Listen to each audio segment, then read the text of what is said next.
So welcome everyone today. We want to thank you so much for being at this general meeting of the Grief Networking Alliance of New Mexico. Thank you so much for joining us. My name is Genna Reeves. I'm the chair of the Grief Networking Alliance, and I'll be moderating our discussion today. So we'd like to just take a moment to tell you a bit more about what we do as a group. GNA was founded in 2023. We are a local New Mexico organization for professionals and volunteers who serve grievers in the community. And so basically we come together to process and learn and support one another when oftentimes this work can create burnout and fatigue and distress in its own way. And so it's important to us that we're all supporting one another. And so we work together with other organizations like the Grief Center, who allows us to host our meetings here. So we really appreciate the hospitality for that.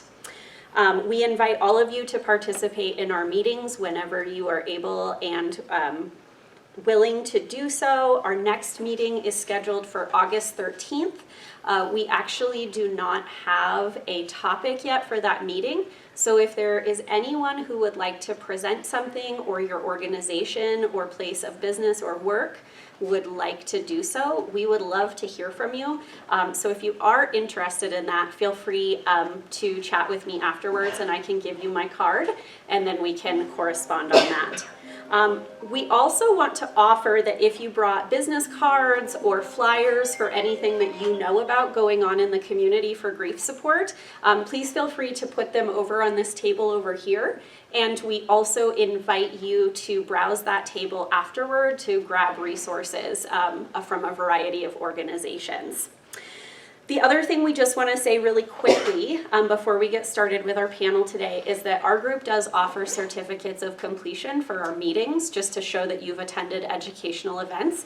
If that's something that you're interested in, please let us know and we will get a certificate to you. So with all of that being said, we will now move into our presentation for today. So we've planned a wonderful program for you with a panel of 4 individuals. A panel about cultural considerations in grief. And the backstory behind this is when this group formed, the very first meeting of GNA, when it was then called the Grief Coalition, the thing that came up often was that people wanted to know more about how to support others around cultural considerations in grief. And so this panel has been about a year in the making, and we're really excited to have some folks who have expertise and boots on the ground lived experience to tell you about what it's like to work with cultural considerations in grief. So today we are joined by 4 panelists who have expertise in this area. I'm going to briefly introduce them, and then they will elaborate on their expertise on their own. And we are going to talk through a series of questions that I will ask them as a panel. So we'll just ask that if you have questions, go ahead and write them down as you think of them, and then we'll have Q&A time towards the end. And then after we've covered our moderator-based questions, then we will move into Q&A. So to introduce our panelists, we have with us today James Chambers, who is the manager and funeral director at Daniel's Family Funerals, Alameda Mortuary. We have Gail Rubin, certified Thanatologist, New Mexico Community Death Educator, podcaster, author, certified funeral celebrant, and organizer of the New Mexico Before I Die Festival. We don't know if she has free time. No. We have Poem Swentzell with us. She is a member of the Santa Clara Pueblo, a hospice social worker and massage therapist in the Santa Fe area. And then we have Loyola Garcia with us. She is a retired Federal Probation Officer who has experience with the Laguna Pueblo and the State of New Mexico Department of Corrections. And she is also a volunteer bereavement facilitator at the Grief Center. So, without further ado, we will go ahead and get started with our questions. So the first question for our panel today is, what cultures and cultural traditions do you identify with and or work with in your job? Well, as a funeral director, we see everybody come into the funeral home. The location that I'm at, which is basically down the street from Bloom Fiesta Park, is on Alameda and 4th Street. And the greatest community that we serve are Native Americans. We have a large population from the Navajo Nation who come to our facility and help. So we serve a lot of the Navajo Nation population, Santa Ana Pueblo as well. And then of course, very traditional Hispanic community too. So we've got really a mix of everybody, but those are the three main cultural groups that we serve and help. Hello? Okay, hi. I am from a culturally mixed family. My mom is from Santa Clara Pueblo and my dad is from New Jersey. And so this background kind of gives me a sense of what it takes to bridge cultures and skills to figure out how to, navigate completely different views in the same household. And I saw my parents work very hard to understand each other, so I kind of internalized that for what I then continue to do as an adult.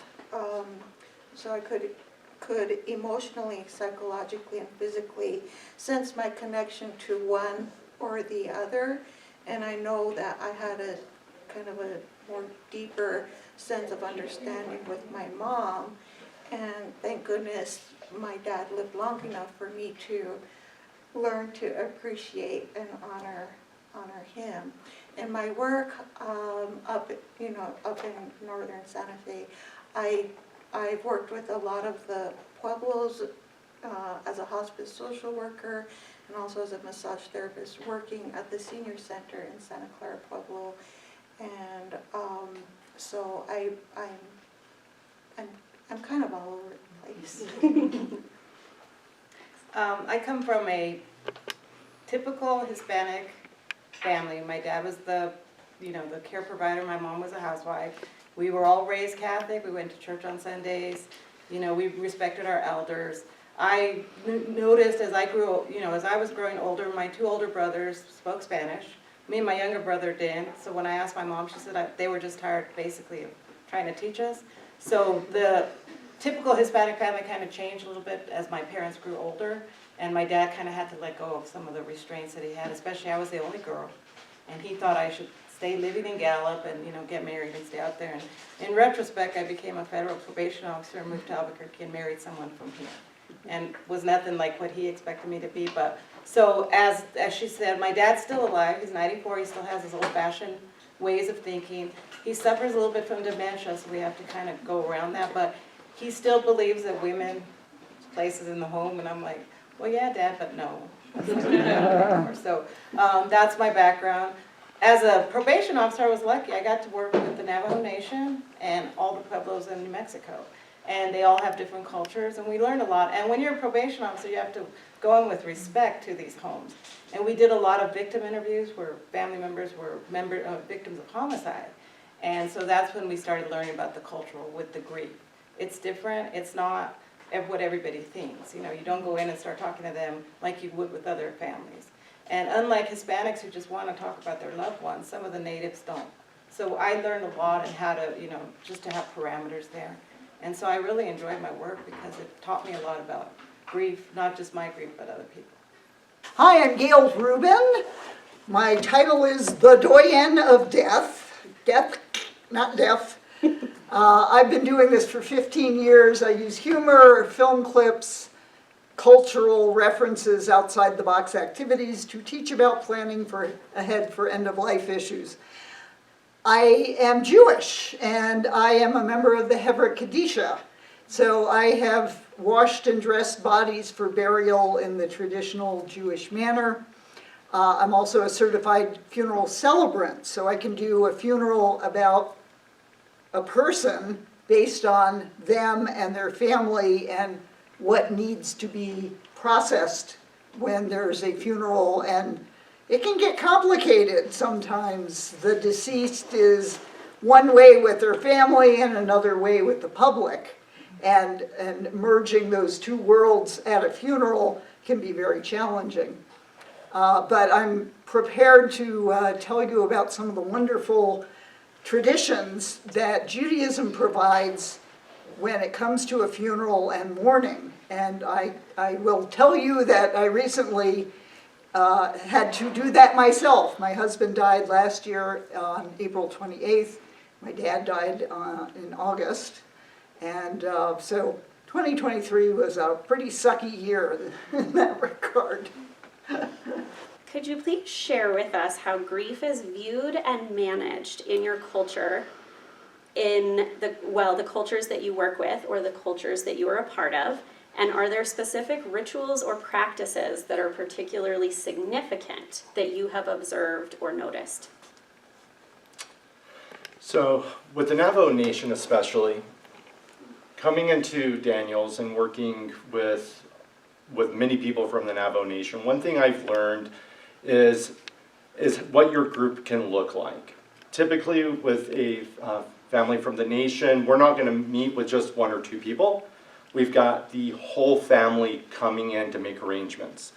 They're not going to be there necessarily with their input. You've got a couple of people who are going to be doing that, but they all show up together. And they do that because they're a huge family unit.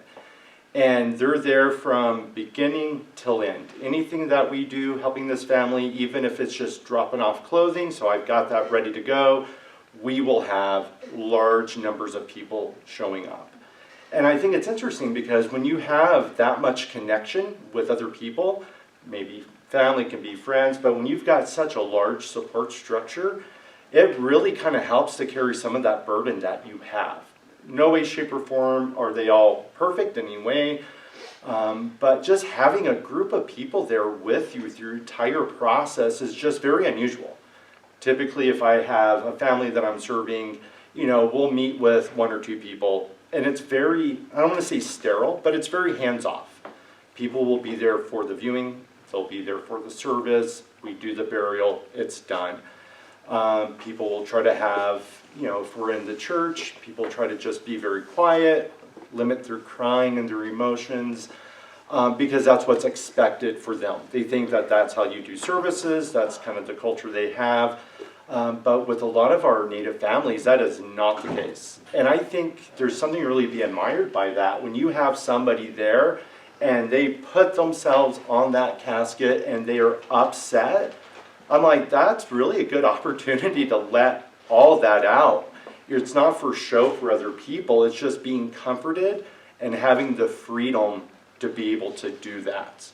And not being worried about what anybody else thinks or if maybe that's not correct. So our Navajo families especially, such big units of families and support make, I think, a huge difference in their ability to be able to grieve and kind of be able to withstand such a tragic event that may happen if they were by themselves or their family was very, we don't do that, we don't lay on the casket, we need to calm ourselves down. It's so restrictive. This gives them the ability to really feel what they're feeling and express it. And thank you for that.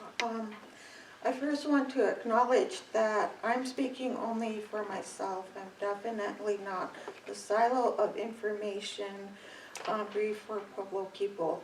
There are people in Santa Clara Pueblo who have many, within any of the Pueblos, many different beliefs. And like in Santa Clara, you're going to have Catholics, you're going to have Baptists.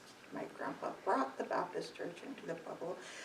You're going to have Mormons, you're going to have Protestants, and you're going to have an entire mishmash of everything therein.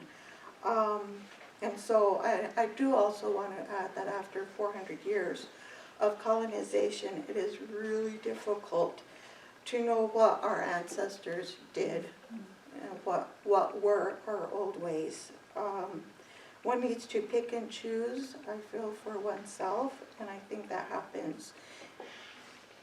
And with everyone, no matter what culture, what religion, what group you grow up, you find your own way through this.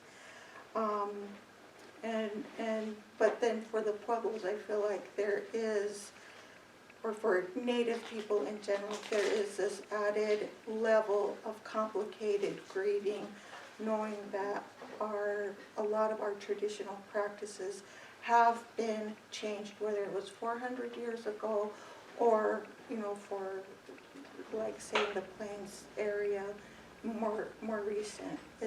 These changes are drastic. I want to say that I learned from my mom, who was primarily raised by her great-grandmother in Santa Clara Pueblo, who was the last medicine woman up there, that there's a recognition of death being a part of life, and that they're embedded within each other. And life without death would cause suffocation. Bowls, plazas, open spaces are also important to us because you have this realm that holds you and contains you, and within that space, just like a bowl, like a womb, that's where life can happen. And if that bowl keeps getting overfilled, why? There's no space to do anything anymore. So it's a release. And that's where you can see the spiral. It's a continuation of being here and then going out again.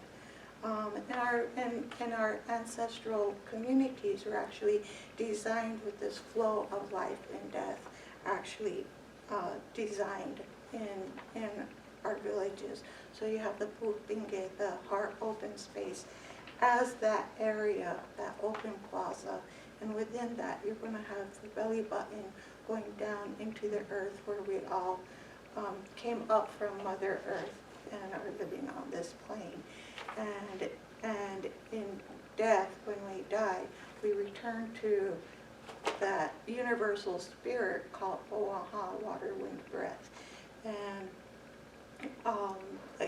so it's like you see that spiraling constantly everywhere you go, whether it's in the clouds, the movement of water flowing, smoke, your breath on a cold winter morning, you see that swirling. We're all part of Oaha. We're taking it on this form right now, and we return to that breath as we pass.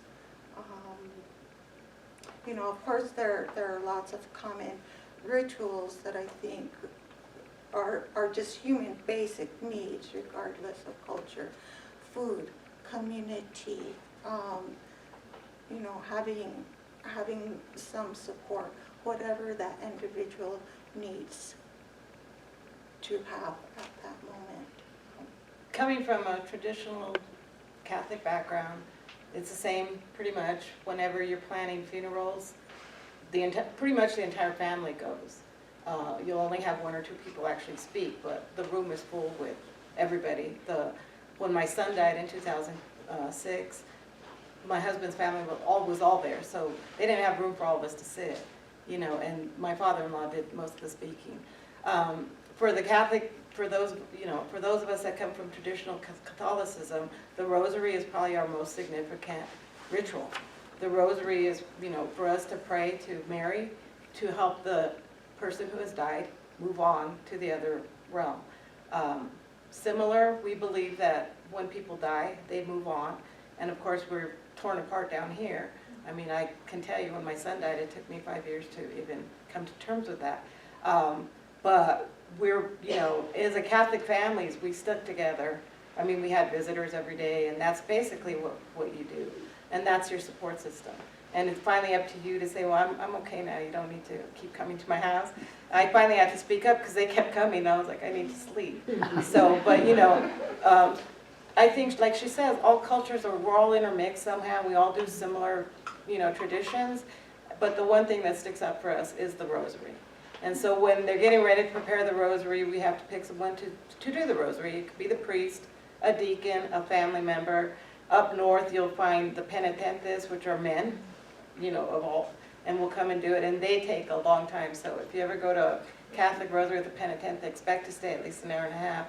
And then you also have the female Guadalupanas who'll come and do a Rosary. They did my mother-in-law's Rosary. And after that, they bless the crosses and hand all the family members a cross and they put one in the coffin with the deceased. And so you go home and you hang that cross in memory of your loved one. In Judaism, there is two parts when somebody dies.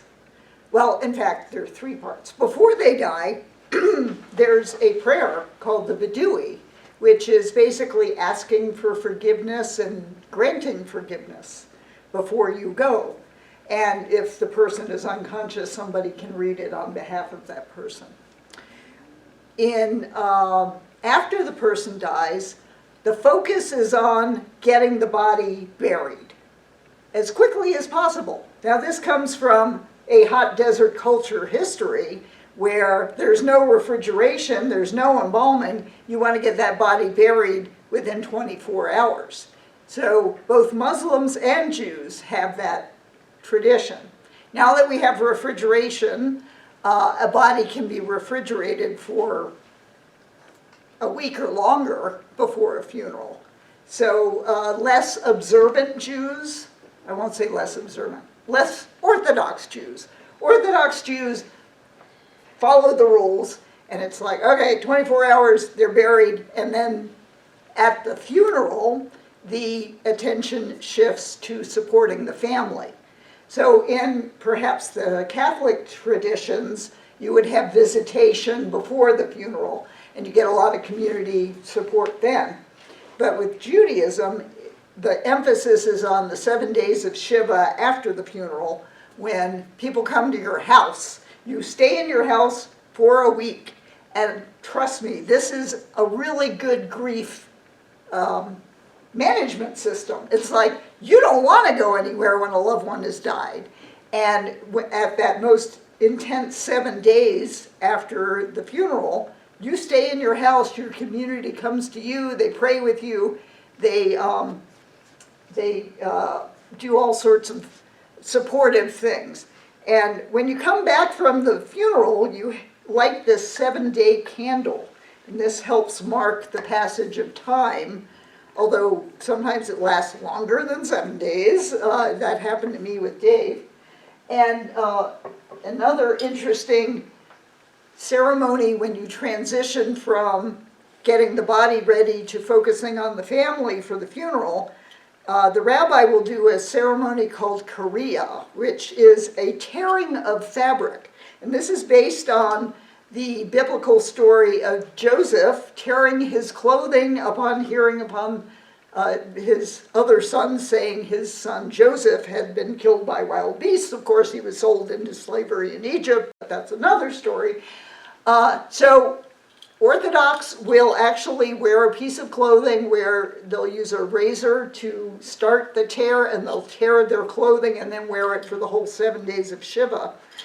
Other Jews who don't want to tear their clothing but want to tear something, you're given a ribbon that you tear, and this is one that I had done last year, and then pin it to your clothing. And you wear this for the 7 days, you can wear it for a month, you can wear it for a whole year, however long you feel you need to use this as a symbol to say, I am grieving. Remember when people used to wear black armbands? It's sort of like that. But not everybody knows that. But if you're wearing something like this, somebody might ask, which would be nice. So that's a quick overview of some of those grieving. So our next question is, in your culture or the cultures you work with, what type of support systems are available for those who are grieving? How do community, family, and social networks play a role in the healing process? And we've touched on this some already, but further thoughts on that? So the support systems, I think the primary is coming for most people going to be their family themselves. You have a death, you don't know what to do with that, and most people aren't going to go and seek counseling, especially right when something has happened. So the support system for most folks that we see starts with that family. Regardless of culture, that's typically who's going to be closest to you for that support system.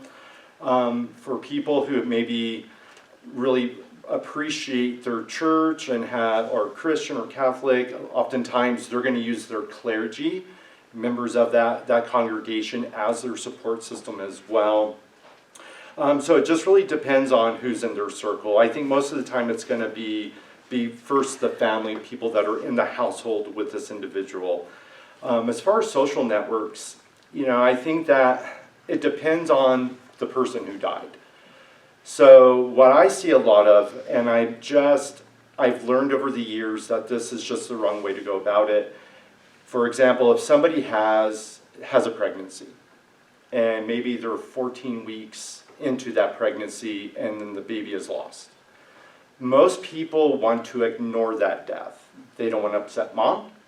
So she's just had this miscarriage. It's traumatizing to her. As a dad, I'm going to say it's just as traumatizing in many ways to the father as well. They've just lost their child. And that child had just started the gestation process. So people get uncomfortable. They don't want to acknowledge it. They act like it didn't happen because they don't want to upset the parents. So they just act like everything is fine. And by doing that, depending on the death, I think that sets up the parents in this situation for failure. They have a deep trauma. They don't know what to do with it. They don't have that systems to support them. As a funeral director, my job is we're going to acknowledge this baby has died. We're going to have a service for you. We're not going to charge you anything. You invite who you want, and let's mark this moment as this child is lost. It's important to you.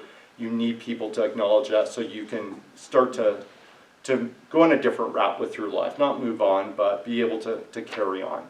So a lot of those social networks, support networks, I think comes down to the life that was lost to begin with. Because things like that pregnancy, I think, are just as important as grandpa who made it 95 years and was a war veteran, and we're going to have military honors and everything. So those support networks are really important, and we all, just to say it out loud, need to acknowledge when somebody has died and acknowledge the pain that person has as being very real, because they need that. I believe, maybe they don't want to hear it, but they need that to be acknowledged in order to move on. Thank you for that. Yeah, seriously, thank you for what you just said. I absolutely agree with you. One thing that does happen in the Pueblo is the beginning of November, Benihueque, which is a ceremony where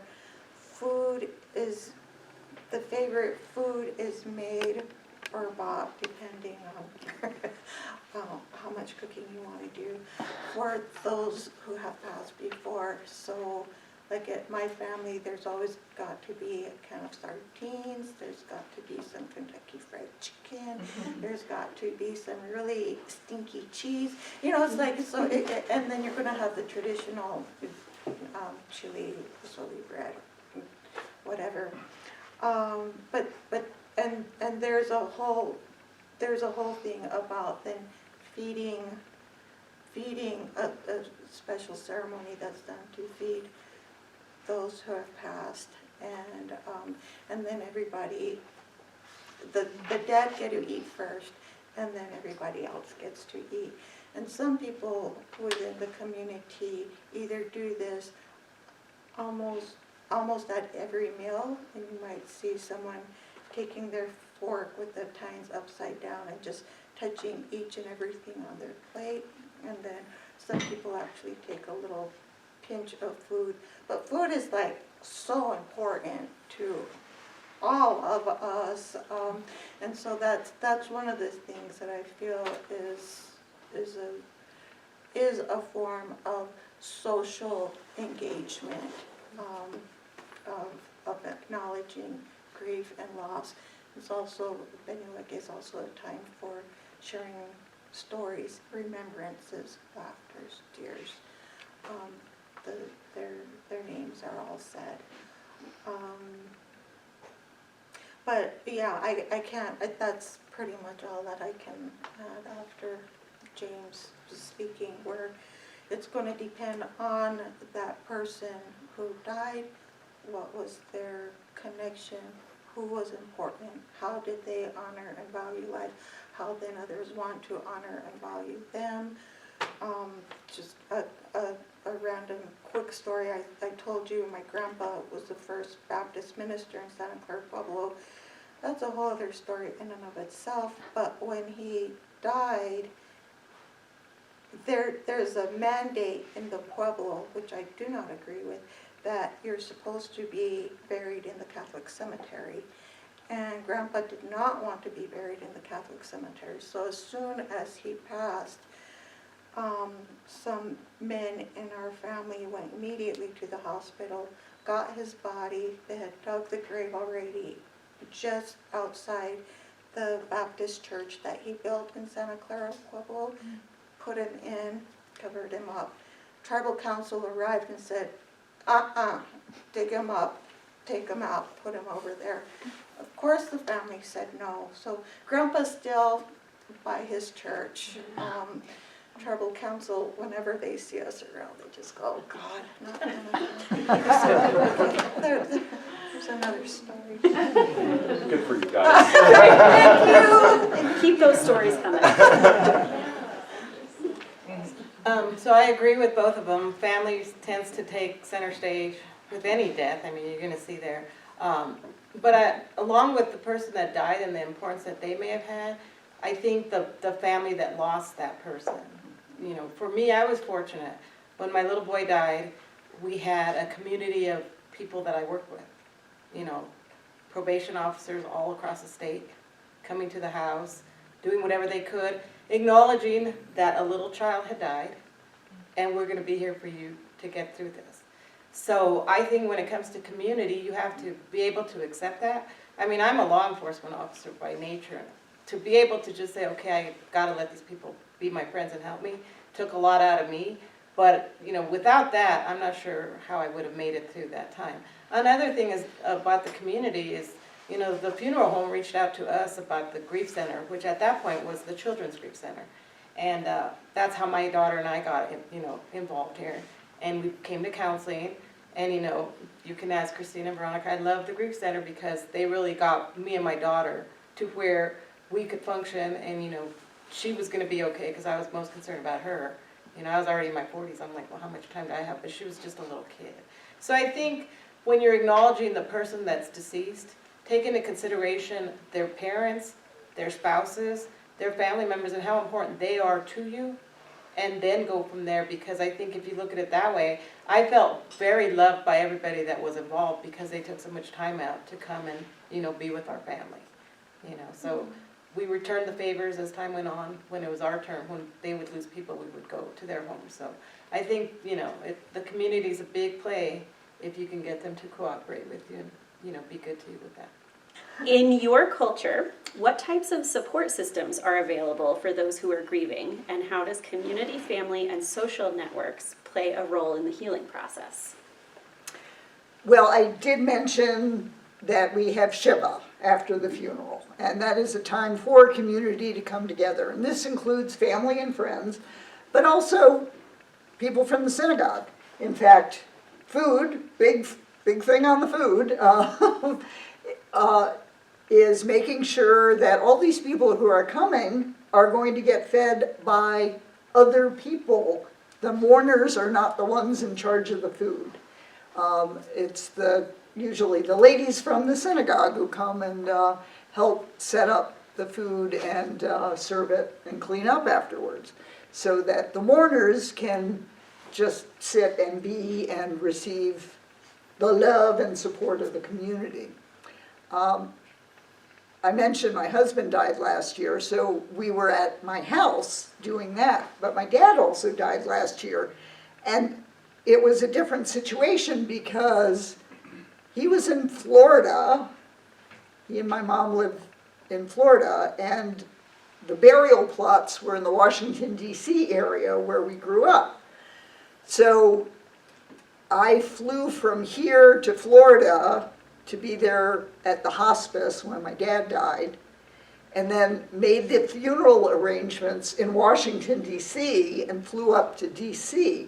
And we didn't have a house there anymore, but relatives who lived there hosted like the luncheon after the funeral, and then some other cousins hosted a get-together the next day. So in a way, we were able to make that work, but then I flew back to Albuquerque.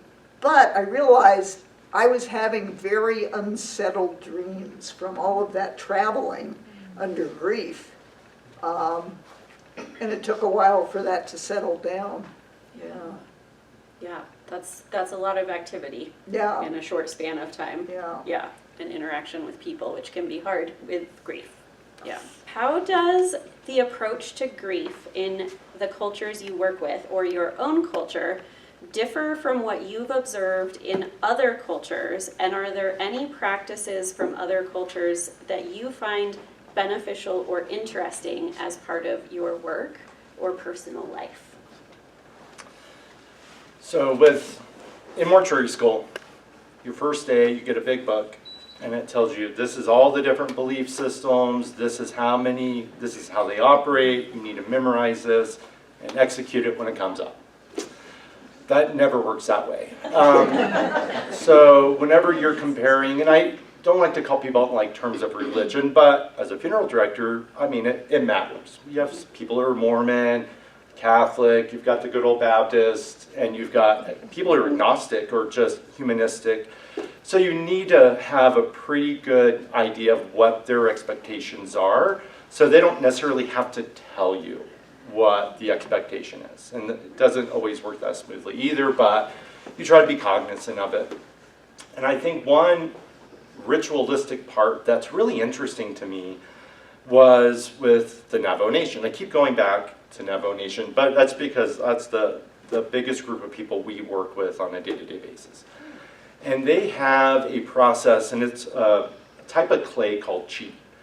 And chi is a mark under each eye. And that person has to have that.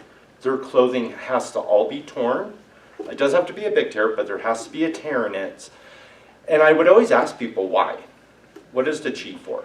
And most people could not tell me. It was just, it is what it is. That's our culture, that's our belief, so that's what we're doing. And I'm like, okay, I mean, that's fine. I finally had a lady explain it to me and why it's important. And her explanation was that chi is like basically giving the body permission to release that spirit. When you put that on there, it's their permission.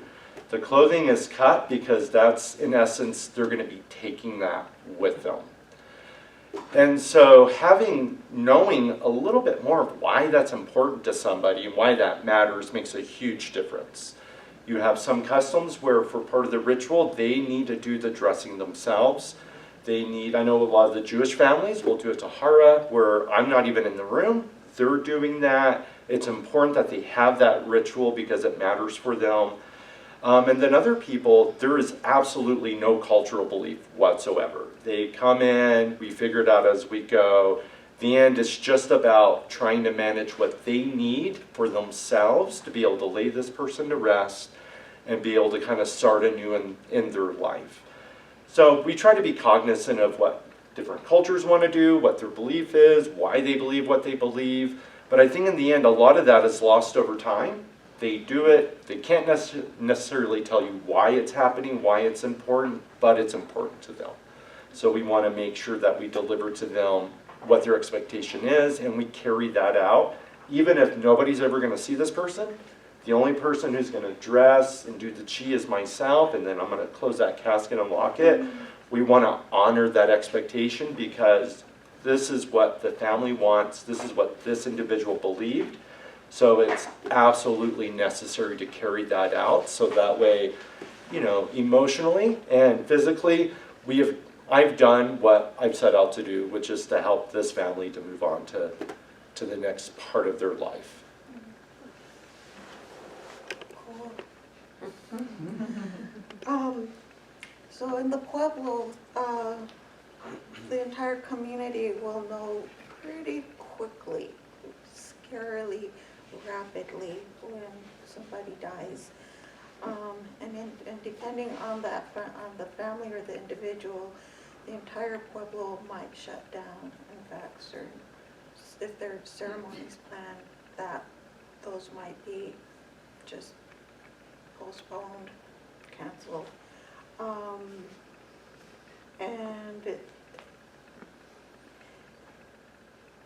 And I really, I do appreciate that about the Pueblo, where, no, we're, as a community, we're all going to stop and just take this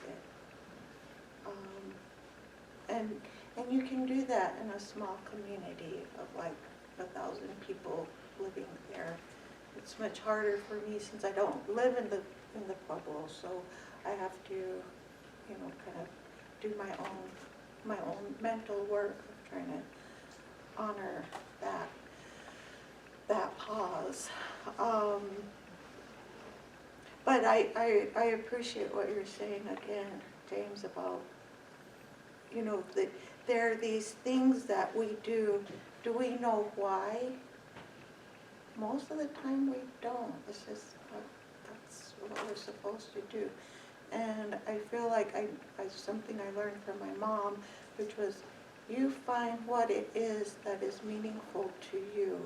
You take the time to figure that out. And then that's the right thing that's to be done. Not what tribal council is telling you to do. It's, yeah, I mean, I can't, that's Yeah. what I've got. So when I worked for the Pueblo of Laguna as the court administrator long time ago, and one thing that caught my eye, we used to have an inmate, he was always there, poor guy, he was an alcoholic in and out, but he used to clean the courthouse. You know, and we all liked him because he would come and vacuum our offices and that. Well, he passed away one weekend, and you know, we noticed about 2 or 3 days later that the medicine man came in. And you know, I'm from Gallup, but I'd never been even around a medicine man, even though I grew up in the Navajo Nation area. I was like, who is he? And so they made us leave because it has to be a ritual. So later I asked, and they said that they had to cleanse his spirit from the courthouse so that he could be free. And so, you know, but I like the fact that they shut the courthouse down. They made us all leave. We had to go find things to do. And then when we got back, he was no longer there, is what they told us. And, you know, I found that interesting because, you know, I think a lot of times we do hold on to him. And in that sense, their thing is let him go, you know. And so I'm sure wherever he's cleaning and having a good time. He was a sweet little man. You know. But I just, you know, I thought that was just something really that I was glad that I found out. You talked about, James, you talked about that gigantic book. Yes, ma'am. This is a 1960 version of Funeral Customs the World Over that the NFDA, the National Funeral Directors Association, created. Wow. And somebody just gave it to me recently, and it's like, it's pretty amazing. It's got black and white photos, and it covers all kinds of traditions. So if anybody wants to take a look at this, you can do that.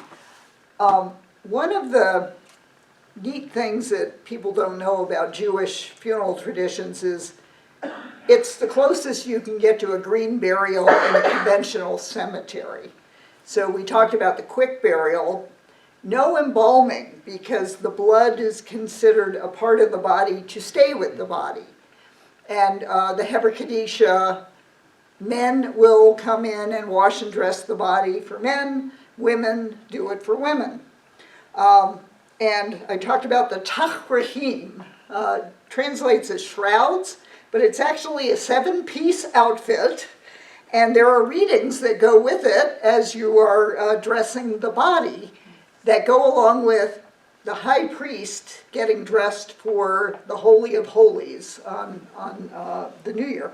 So these are the pants. They'll fit just about anybody. But one of the things about these pants, they have no pockets, because you can't take it with you. And the feet are not open. It's closed at the feet, because these feet will not be walking anywhere. There's an under tunic and an over tunic. And this is the under tunic. You can tell the difference because the over tunic has a collar.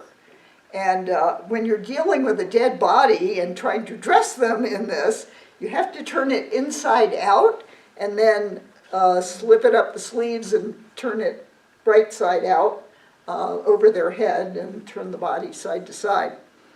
And then there's a hood, a head, well, the head covering is different for men versus women. Otherwise, the outfit is pretty similar, except, okay, the hood for men is basically a bag that goes over their heads. For women, it's a bonnet, and we put a piece of lace over their faces. And the women's outfit has an apron, and we never put the apron on them. We're like, we had to wear aprons in life, we're not going to wear aprons in death. But there's also a little bag, a little linen bag, so there's some of the lace, that goes in the coffin with the body, because any hair that comes off while we're preparing the body, or any blood that gets on cloth, we put that in the bag and put it in. So much attention is paid to keeping everything together with that body before burial. And I'm not sure if I'm answering your question. You are. Okay. Yes. Yes. Practices that are beneficial or interesting. I think very interesting. Yes. So our second to last question is, can you share a personal story or experience that highlights how your cultural background or work with cultures shaped your own grief process, or how you supported someone else in their grief? Yes. So I've worked in the funeral home since 2011. Prior to that, I had worked for New Mexico Donor Services doing tissue recovery. I worked at CNM TVI at the time for the cadaver lab. I would do the dissection. So I've worked with death in one way or another the majority of my adult life. So I've been I just have a very different outlook on death than a lot of other people do. It's taken many years of kind of like emotionally not feeling what somebody else is feeling, so that way I can effectively do my job. And it's something that either you can do or you can't. And God made me in such a way where I'm able to take that on and then not take it home. In 2020, my whole view of all of this changed. In March of that year, my brother-in-law, Rod, got hit by a car at the post office and killed. Rod was 55. In July, and don't judge me for this, we had a cat named Tommy. My wife is from Brazil. We lived there. When we moved to the U.S. in 2011, Tommy, the street cat, came with us. Everybody was like, what are you doing? Why are you bringing a street cat? We love that cat. Tommy was our cat. God rest her soul. Tommy died. And I had to take her to the vet. They put her down, and holding her while she dies. I don't even want to talk about that. And then in August, my mother died. So it was like boom, boom, boom. These three things that happened that were really difficult to know what to do with. I know if I'm serving you, what I'm going to do. I know how to manage that. I know to get you from step to step and navigate through that. But with my mom, no, that was different. So I relied on my brother, my big brother, and my siblings. There's 7 of us. I relied on everybody, on my wife, and trying to get through that really hard moment because I couldn't funeral director my way through it. And what I learned from that experience was at the time, of course, I have my wife with me, and I've got 2 little girls. And at the time, they were like 2 and 4. And I'm holding Lily. We're looking at the casket at my mom, and I'm like not even cognizant that she's in my arms. She's like, Daddy, please. And so we walked away. And then that kid just like poured this unconditional love onto me. And I'm like, man, for me, that was the moment of kind of getting through that grief. Was I have my wife and my daughters who have just this deep unconditional love for myself. I can't just take this grief away. I can't just get rid of it, but I can allow their love for me to comfort. And it made such a huge difference. I still cry when I talk about my mom. That's probably always going to be that way. That's okay. But having that love for me, the same love that my mother had for me, never realized it until I have kids, how much somebody can love you. And it's kind of selfish because I'm like, I'll never love my mom the same way that she loved me. It's just two different things. And those little girls just made it better. Having my wife's support just made it so much better. So I learned from that experience in 2020 that grief is so radically different for everybody, but what you need is somebody who can pour into you what you feel like you're losing. And having that got me through so much of that grief. And when I meet with a family, my first thought is you need some support, somebody that is going to kind of help guide you through this. Because doing it alone, some people have to, and I don't know how they do it. But having somebody else there with you who can help guide you, coming to the Grief Resource Center where you've got access to people who can fill you again, is such an important thing to do, because we're going to encounter it. Death is inevitable. I mean, we just don't know when or how, but it's going to happen. And having people who can help you kind of walk you through that is such an amazing thing that will help really get you back on the straight and narrow again, and giving you the ability to carry on, because you're not alone. You always have somebody. So. Oh, thank you so much, James. It was very moving. Sorry. Don't be sorry. You're with a group that you can cry with. Sacred tears. So mine is, I was afraid of this question when you sent us some questions. And I'm trying to look at my notes going, didn't I write anything? No, I didn't. I was hoping like you'd forget about this. She didn't. No, she did not. Unfortunately, I did she? stay pretty organized. Yeah, so mine is also my mom. It's like when I was 13, she was diagnosed with breast cancer, and my mom and dad, in their efforts to understand each other, fought even crazier. And so my mom and I left the house and we moved to Santa Clara Canyon. We were living in a tent, and I was 14 or 15 by that point, learning how to drive a stick shift. So it was my responsibility to get her from Santa Clara Canyon to her little bus in Santa Fe, which is about a 30-40 mile drive, so she could catch the bus to Albuquerque and get this new treatment, radiation. And and then I'd pick her back up, and she'd be this limp wreck, and I'd drive her back up into the canyon. And I think all I ate during that time were Cheetos. And I would just be in the tent watching her, and I just would watch her breathe. It was like, she's still breathing, she's still breathing, she's still breathing. Finally, we did move back into the house again, and fast forward like maybe 15 years or so, she's still alive, but you kind of always have this feeling like you're playing hot potato with her, like, okay, I'm passing her off, she's still alive. So then they found some possible, what could be tumors in her brain, and I was determined she was going to pursue therapy and treatment, and I gave myself a week to convince her. And she was like, during that week, she's the one who convinced me, no, it's not about chasing for more, it's about quality being here right now. I'm not going to do that. Thank goodness she lived like another 20 years. Oh, wow.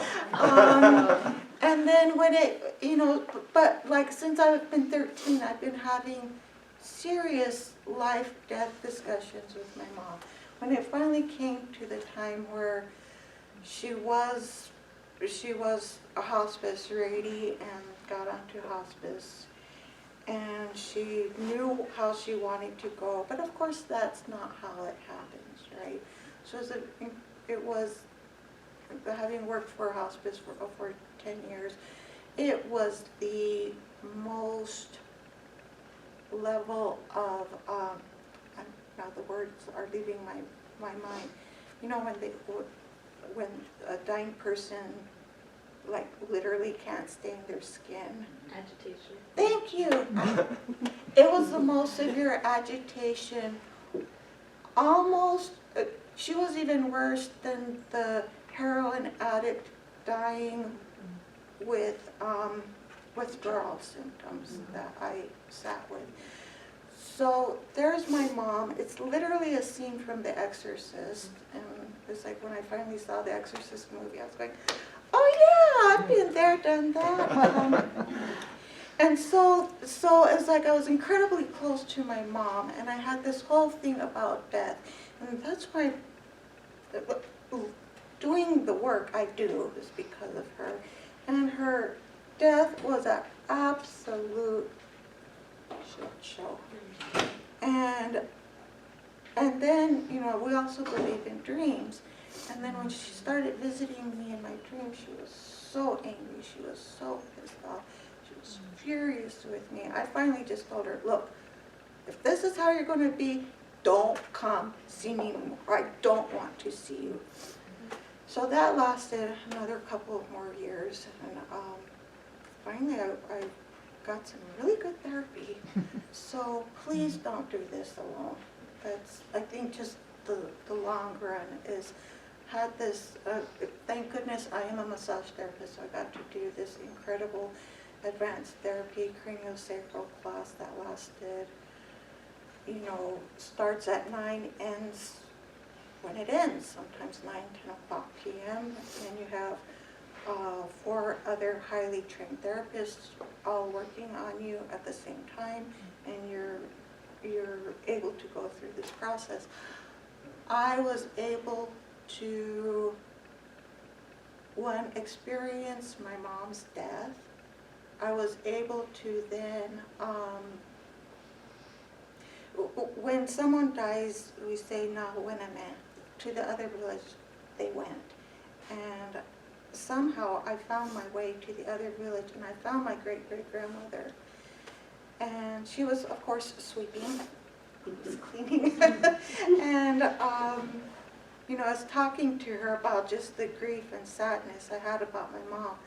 And Jiahun just told me some stuff that, no, I've always been here for you. You just needed to ask. And so I asked her, please just hold me.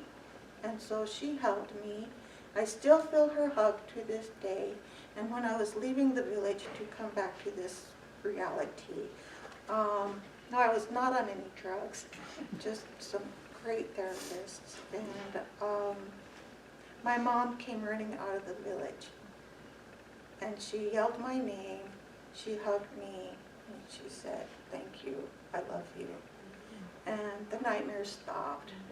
And, you know, so it's like, please, however a person needs to get through this, I'm so grateful for my mom. She's taught me so much. Moms are the best. Phew. Yes. See if I can make it through without crying. I found better. In 2006, my 2.5-year-old little boy died in a drowning accident. Before that, we had lost, you know, older family members. So death to me was like, that happens to older people. All of a sudden, you have a 2.5-year-old, he's gone. Once again, thanks to moms. My mom stayed with me, I think from the day he died, which was April 28th of 2006, until August 11th, which was his birthday. And then she told me, I have to go home. Your dad don't know how to cook anything, and he needs me. And I was like, okay. So she went home, and of course I went back to work. Like I said, I was lucky with work. They donated 4 months of leave to me, so I went back. And they kind of coddled me for a little bit, and I was like, okay, folks, I can do this. You know, I mean, you know. Unfortunately, my mom was dying of cancer during that time. I did not know, because she had told my husband and my little girl, don't tell her she's going through enough. We lost my mom a year later, and my mother-in-law the next year died of a heart attack. So, you know, the way we find comfort is that they wanted to go take care of him because he was their grandson, and, you know, they both really loved him. And I find comfort that he's with them at least, and he's not alone up there. Well, he has God and Jesus, but, you know, you want family. So, like she said, don't do it alone. I had to go to therapy. I was in therapy for 3 years just to accept the fact that a little boy could die that quickly. Unfortunately, my husband came from, you know, a background, you're a macho, you don't cry. And I would hear him crying in the shower in the morning because he thought nobody else could hear him. Fortunately, he's okay now. He's still a macho, but he knows where his space, he knows where he stands with that. And my daughter, you know, she was 7. She lost her only sibling. But she's okay. She'll be married in 95 days. She's a research scientist, and she's okay. She's 25, very happy. So I tell people, do the counseling. You can't do this by yourself. It doesn't matter. I mean, everybody loses different people in their families, and I know they say the loss of a child is the worst. But if you don't have children, you don't experience it. You don't know what they mean. I think any death is bad because it's somebody significant to you. And like our other panelists here, in 2021, I lost my Yorkie. I thought I was going to be fine, and that little dog's death took me back to 2006.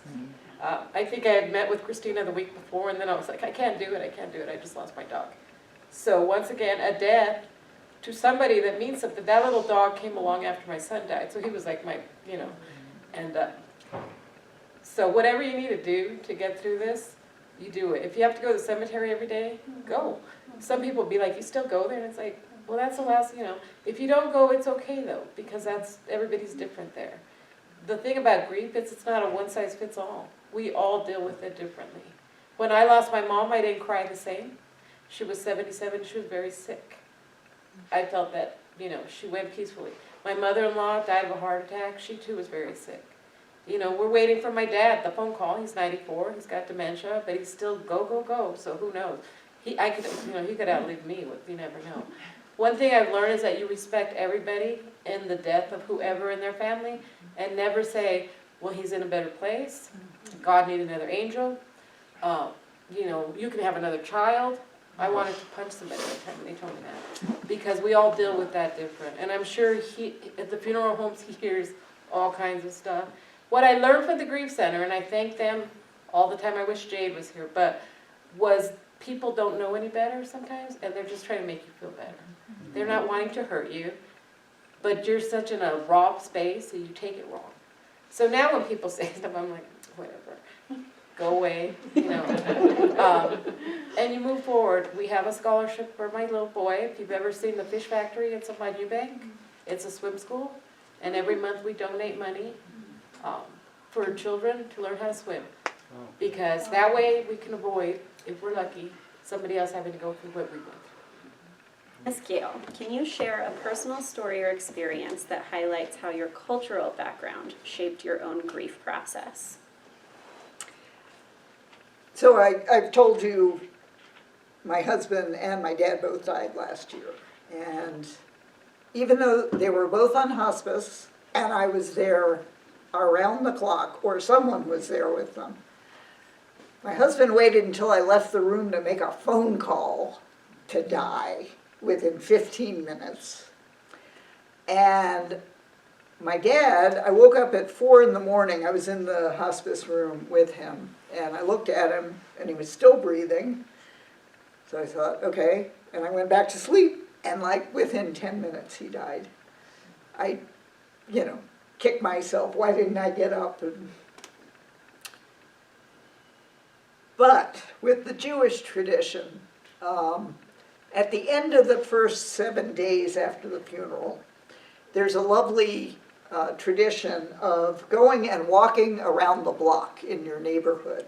It's a signal to your friends and neighbors that, okay, I'm coming out of my house. I'm making some progress. And so a small group of my friends came to go walk around the park with me. And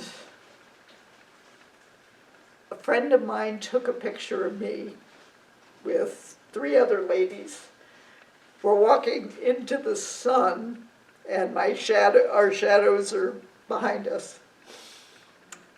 And there's a little blue dot in my shadow, same color blue as that candle. I was like, oh, Dave's following me. And every time I see an orange Subaru Crosstrek, which was his car, which I sold within a month after he died because that was, the registration was coming due. It was paid off. We bought it at the beginning of the pandemic. It had 4,000 miles on it. I had no life insurance because he had cardiac history. And so I sold his car for almost what we paid for it, which is great. So every time I see an orange Subaru Crosstrek, it's Dave saying hi. So we would like to, we do have one final question, but we would like to open it up for Q&A at this point. And our final question, if this jogs your thoughts or ask the questions that you would like, is what do you think other cultures can learn from the grief practices of your culture, and what should our local community know about how you interact with grief in your work and your daily life? And so if there are any questions that you would like to ask along those lines, or if you have other questions, we would love to take them. So one of the Jewish traditions about Shiva is you change your house to do certain things. And one of them is covering the mirrors. And covering the mirrors, the reasons given vary. Like, you're going to look like hell anyway, so don't bother looking at yourself. There are prayer services that are going on in the house, and you're not supposed to be distracted by your own reflection there. But I've also found that covering the mirrors cuts down on the energy in the house. The mirrors are reflecting energy, and it just kind of is a calming way to change your environment when you're grieving. Yeah. Yeah, question. I am wondering, with the cultural considerations in mind, what changes you might be seeing with the younger generation as far as approaching what you've talked about, and what changes might be becoming more relevant or apparent in your communities. Well, as you can see now, children don't have the same kind of respect that, you know, we may have had when we were growing up. What I've noticed a lot, like with my daughter's age group, they go to church, you know, but their beliefs are different, and they really look at death completely different than we do. My daughter says, we're all going to die eventually, Mom, so why do you panic every time I don't call you right away? You know, and I try to tell her, well, because, so I think that's where you're seeing changes is, you know, she's like, we live for the moment rather than we're worried about what happens tomorrow. You know, she doesn't worry about, you know, every time she would disappear from me in Walmart, I was like looking for her after my son died, going crazy. You know, in her eyes, she couldn't understand, she doesn't understand. She's like, why are you, you know, we're all going to go. And so I think that, you know, when I was growing up, we didn't talk about death. Nobody, only old people died. You know, I remember thinking when my parents were going to be 100 then, because that's what I thought was old. And then my mom died fairly young, and other people died, and then my son died, and I'm going, well, no, not just old people die. So what I've seen is just, I think the younger generation just has a different viewpoint of death. And, you know, we've seen a lot of changes in the Catholic religion. They're not as, you know, they don't, my mom prayed the rosary every night. I don't. My daughter doesn't. I don't even have a rosary. You know, so I think as the younger generation is just changing in the way that they view death in general. You know, and my daughter's opinion is, we're all going to die anyway, Mom. Why are you worried about it? Yeah, making arrangements with young people is a completely different experience altogether. I mean, they've got their phones out, like, well, I want to get this urn, and they'll just order it right then and there. They're very independent of me. This is what you want to do, this is what we're going to provide, you just fill in the blanks. Okay? Very informal, which, to be honest with you, I'm like, if you've got the capacity to do a lot of this, it's probably good for you. If you can do some of this yourself and work through it. So who am I Who am I There you go. to say any different? Efficiency. Efficiency. I did think of one question of something that you had mentioned, Poem. You had mentioned that dreams are very important, and I was wondering if there was more to share around how that factors into grief in your cultural experience. There may not be. Well, I just remember, listening to both my grandma and my mom talking, where, that basically what we see isn't all that there always is. And so the dreams kind of give us an avenue to see, those other places, and especially, my grandma would have this whole list of things, like if you dream such and such, it would mean such and such, so there's like a lot of belief in the other, and not just staying what we see, touch, and feel, but feeling physically, that's what I mean. Yeah. But that feeling internally is really highly regarded. And I think, as I'm thinking about it, it's mostly from the women in the Pueblo that I'm feeling that. And I don't know if our ancestral men might have been more feeling, because there's a lot about, the strength of what women are born with and can do just naturally, because we're born this way. And there are a lot of ceremonies and stuff that men go through to try to gain some of that. Yeah, I was just curious because I had picked up on that when you mentioned it, so I was just wondering if there was anything else to add. Thank you. So my mother-in-law, in April, she was in the hospital, we went to see her, and she said that she was dreaming about my son, which I never have, and it really pisses me off, but there may be a reason for it. But he was across the water, and there was like a lot of water, and she kept trying to get to him, and he kept telling her, not yet, go back, Nana. He used to call her Nana. Well, she died a month later, and I was like, well, he was telling her pretty soon, but... So I think sometimes when you have dreams, I had a friend, her husband had mental health issues, and he died. And she would have dreams that he was fighting a monster. And I told her it was his mental health. With men, though, my husband has nightmares. Like I'll hear him. And even now, this many years later, it's been 18 years, he says he still has those nightmares, but he doesn't know what they mean and stuff. So I think dreams mean a lot. I think it's your internal person having those dreams. And then you wake up and you want to try to remember. My daughter, on the other hand, I think the week after my son died, she said, I dreamt about Buddy, and he has a room bigger than the one he had here, and he has all the same toys, Mom. So, of course, I was comforted knowing, that my son's in heaven and he has everything he needs. And someday I'll be there. I don't know if you ever saw when Barbara Bush died, they showed a little cartoon, and she's running, and her daughter's coming to her, and I'm like, that's going to be me. And I'm going to be like, everybody out of the way. Okay. So Clear the way. that's how I live right. every day, that I will someday see him. And I won't care what happened then, because I'll be with him. It won't matter.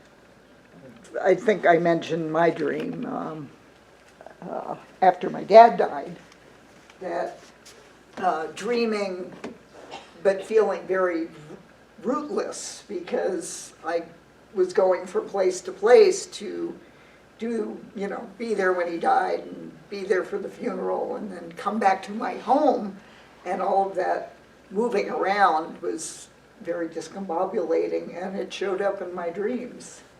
Yeah. But also on young people and death, I'm excited to be doing this new project where I'm joining, is that Danielle? Hello? Oh, there she is. Yep. And Jane Westbrook and Genna are going to be joining me as panelists on a television program we're doing called Mortality Movies, where we're going to watch clips from different movies related to death and grief and funeral planning and cremation versus burial and green burial and the whole 9 yards. We've already done 3 episodes, and they'll be coming out on Channel 27 on the cable access channel here in Albuquerque. But we'll also have versions on YouTube, so I hope you'll look for that. And I think it might appeal to young people. I don't know. It's a grand experiment. Yes. Yeah. You don't know what millennials are going to do, so. You really don't. You really don't. Yep. I love it. Yeah, question. Oh, there were 2 questions. Okay, let's go in the back right in front of me, and then we'll go to the side. Thank you. So I'm curious, like from my perspective, a dream has been different than a visitation at night. And so I'm curious from your traditions or what you've experienced yourself on, is there a difference? Yeah. Yeah, thank you. Yeah, there is a difference, and so I have experienced both. And my mom was constantly getting visitations. She's always trying to leave. Yeah, no, that's a good point. I want to say, like, kind of to your Pueblo background, I'm also Pueblo and I'm also urbanized native, so I feel very disconnected from the Pueblo just in that sense. But traditionally, I did talk to my grandmother and thought, like, after we had many family members die one after another, that they would come to me and they would say, I'm okay, just tell everybody I'm okay. And then they would leave. But I would tell my grandma, like, isn't that weird? And she goes, no, because that means, you know, from San Felipe, she'd be like, in our culture, that's how we know that they're okay. They'll send a message to somebody from the family. And I used to tell her, well, can you tell them to stop sending them to me? Because it really freaks me out. Like, I don't want to see things, I don't want to hear things, and it don't, you know, it's freaky. And she was like, you know, you should take that as a blessing. A couple years back, one of my husband's friends passed away, and, you know, we were kind of just going through the motions with him about how to deal with that. And he was like, I wonder if I should, like, go see a psychic. And I said, could try whatever you want to try, right? Like, open to all things and see how it works for you. And I decided, maybe I'll try it too. You know, as a Catholic, you're not supposed to. But I did it anyway. Again, millennial. So I did it anyway, and I was so excited to hear from my ancestors. I was like, oh, maybe they'll have a message for me. And the psychic told me something that she wouldn't know. She said, you asked them not to come to you anymore, so they don't have a message for you. That's what she told me. And I was like, okay, well, can I change my mind? it was like, it was just very, they do listen to you when you're not expected to listen to you. So if you know, I think really if you want to talk to them, you know, and you believe in the afterlife or that they're still around, you can talk to them and they'll hear you. And that's comforting for me, just as far as that. We Catholics believe in burying right away. You know, we're not supposed to cremate them and keep the ashes at home. But we were waiting to see where we were going to put my mom, because it was up to my dad. And finally he said, you can bury her in Albuquerque, it doesn't matter. And one night I thought I was asleep, but I swear I heard her yell my name. And I woke up, or like freaked out, and I was like, she's mad because her ashes are here. The next day I called the priest and we scheduled to. I was like, yeah, she's not happy because I have her ashes in the house. Because she used to tell me, you can't keep the ashes, you have to. Because I wanted to keep my son, and she's like, then he won't go in peace. And I'm like, okay, so I think she just got mad. Because that voice, my mom had to carry her voice carried. And I just remember, I looked around the room and I'm like, oh my God. I need to bury her. She's going to come back tomorrow, and I don't want to. But I wish my son would come. But you know, some people tell me if he did, it would probably be hard for you. So you know, just let other people tell you what happens and stuff. All right, question right here. Yeah, well, first, just thank you for sharing your experiences, your knowledge, and your very personal experiences. It's been beautiful to hear. I'm wondering if after the deaths that you've experienced in your family, if you received any formal bereavement care follow-up from hospice, hospital, place of worship, wherever it might be, and if so, was there anything that was helpful about that? And was there anything that you were hoping, or that you wished that you would have received from a formal follow-up if you didn't get it? So, yes, my dad's death, because he was in Florida and my mom's still in Florida, I'm guessing they sent their materials to my mom. But for Dave, and I also had a friend who I was his hospice contact like a year or so before Dave died. So I would get these mailings, and I kind of felt like they weren't very helpful. It's like this could have been sent any time of year, although it got better. I don't know if somebody told them, hey, you need to tweak this, but more keyed to the time of year, suggestions about rituals or ways of honoring the death. And so I felt that was helpful. What I didn't find helpful was these phone calls from the bereavement counselor out of the blue saying, you want to talk about your loss? It's like, could we have maybe set a time to talk about this and not you calling me while I'm driving in my car, not thinking about my deceased loved ones? So that fell short for sure. It was like, I wasn't planning on talking about this right now. Maybe we could set an appointment. So I think that would be a better way for bereavement follow-up to take place. And I have been going to Genna's group, which has been very helpful. I think for my mom, my stepdad, I think, got those same messages. But I also didn't pursue it, worked in a funeral home, so I knew how to access those things if I needed it. I'm a person who's going to kind of put those things to the side rather than deal with it right then and there. But I knew they were available. I just chose not to pursue them beyond that.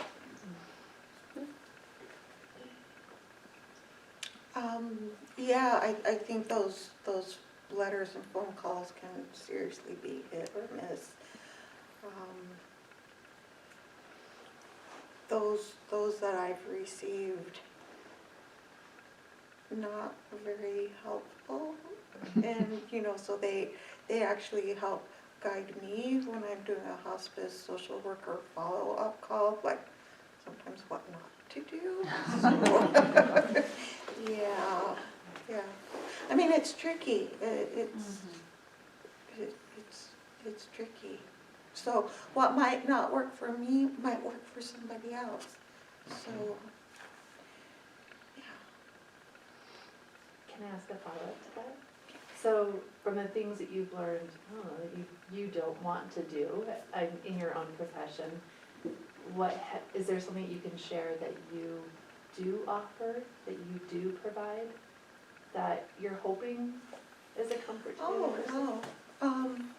It's kind of more like, it's like trying to get into that right mindset when you work it up to make that phone call and you're like, fortunately you've developed a relationship with this person you're calling and you're just like, hey, and trying to just be as sincere and deep in my relationship with them, not coming for me, that's the way I'm going to work always. And I think it's because of that crazy household I grew up in. It's like, I can't make any assumptions about anybody, no matter what. So it's sort of like, if I'm going to be talking to you, or you, it's like, that's it.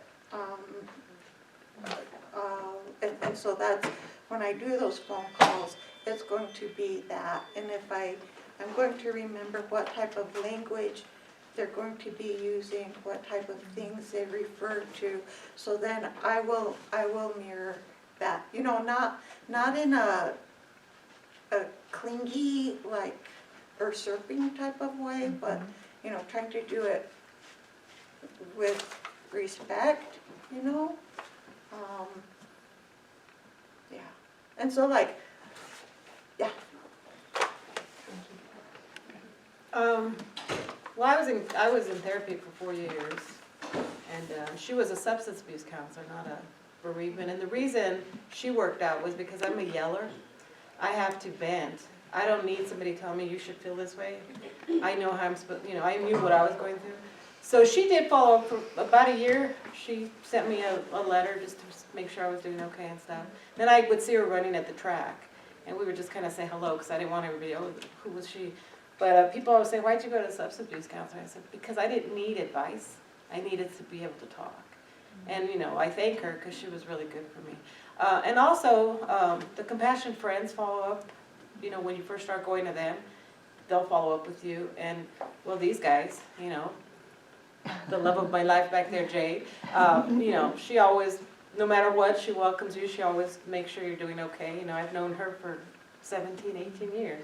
And she always asks about my son. So, you know, I think, but not everybody does that. The Catholic Church does not. I mean, I'm a devout Catholic. I believe in them, but they're not going to, how are you doing? You know, and I mean, that's just not them. He's gone. It's time for you to move on. And life, this is life. So you don't really reach out much to the, you know, the priests and that after that, because they're not going to really be much help. The deacon was very nice, but he was a family friend. So that's why he would check on us, not so much because, you know, he really was part of the church, more so because he knew our family.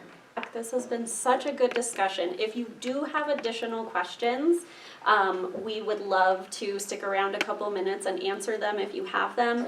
I did just want to take one moment for us as a group to acknowledge the contributions of a very special person in this room, who is Jade, the executive director of the Grief Center. She has been such an instrumental part of this very special place, and she is moving on to a new adventure and retiring into something new. And so we are sad that she is leaving us, but we're so happy to know her and still have her on our side. So